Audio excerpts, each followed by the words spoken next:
हामलायबाय लोगोफोर नोंथांमोन साफ्रोमखौबो आंनि बे मोनसे गोदान भिडिअआव आङो दिनै नोंथांमोननि थाखाय मोनसे गोदान भिडिअ लाबोनो आङो हास्थायबाय दिनैनि बे भिडिअआनो जागोन लोगोफोर जोंहा ओरैबायदि मानोना आसाम सरकारनि जि मोनसे मावथांखि बे हाबाफारिया दिनै जाफुंबाय आरो दिनै बेखौनो बेखेवनाय हाबाफारि हिसाबै जोंहा नैबे उदालगुरि डिस्ट्रिक्टनि मनपुरनि जि गेवलां गेलेग्रा फोथाराव बेखौ खुंफुंनो लादों आरो बे हाबाफारियानो जायो जोंहा जागायसिगोन आरो बिनिनो माखासे आङो भिडिअ नोंथांमोननो दिन्थिलांनो नाजागोन लोगोफोर जोंहा अरुणोदय सेकेन्ड फेज नैथि फेज नैबेयाव जायफोरा बेनिफिसियारि हिसाबै सायख'जाबाय दिनै बिथांमोननो माने अरुणोदयनि कार्ड रानगोन ओमफ्राय आरो लोगोसे दिनैनिफ्राय बिथांमोना बे रांखौ मोनफुंनो हासिगोन आरो नै दा गोबां आइजोफोरा दिनै जमा जाफैदों आङो दिन्थिलांनो नाजागोन आइजोफोरा नै जोंहा बिथांमोनानो जाबाय जोंहा अरुणोदयनि बेनिफिसियारि आरोना बिथांमोनानो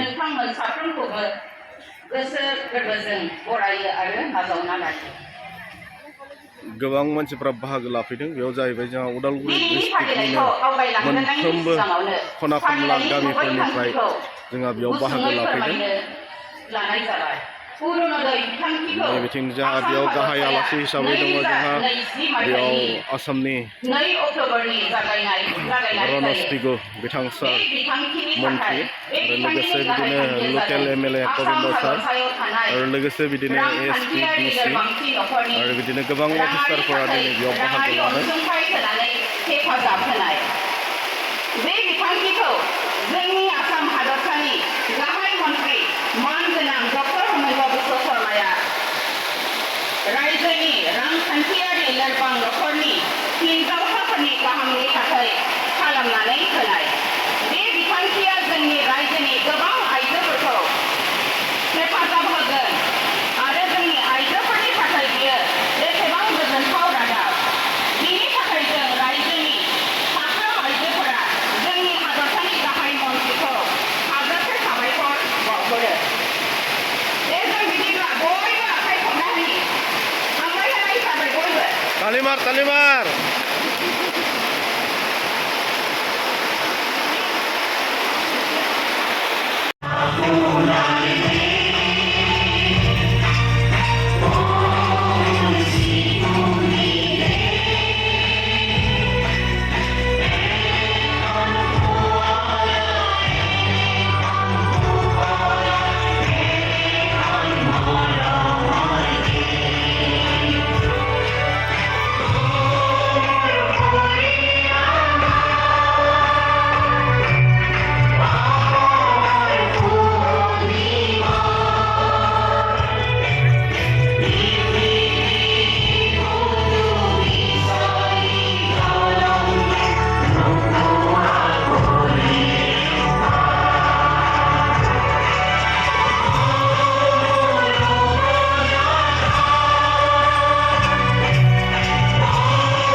ডাইৰেকশ্যন নলবাৰে আমাৰ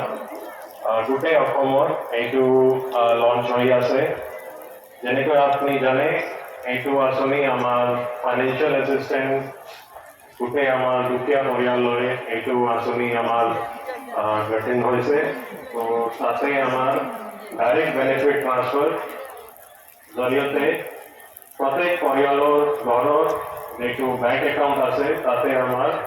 অসম চৰকাৰৰ পৰা এইটো টকাটো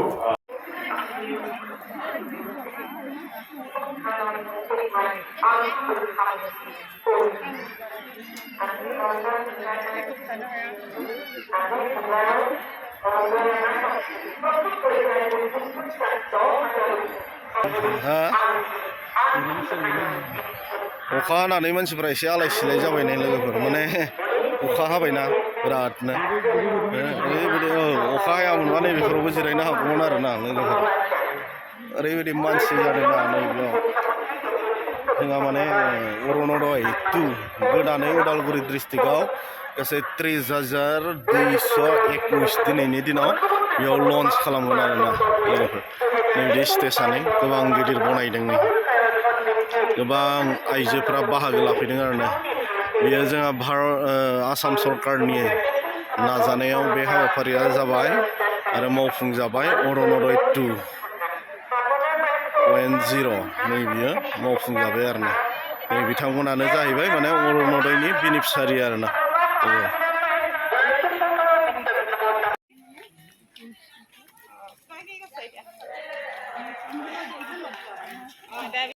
दिनै मानसिफ्रा फैबाय थादों दासो ओरैबायदि जुदि अखाया बुरजा हाना होबावोबा ओरैबायदि आलाय सिलाय जागोन आरोना लोगोफोर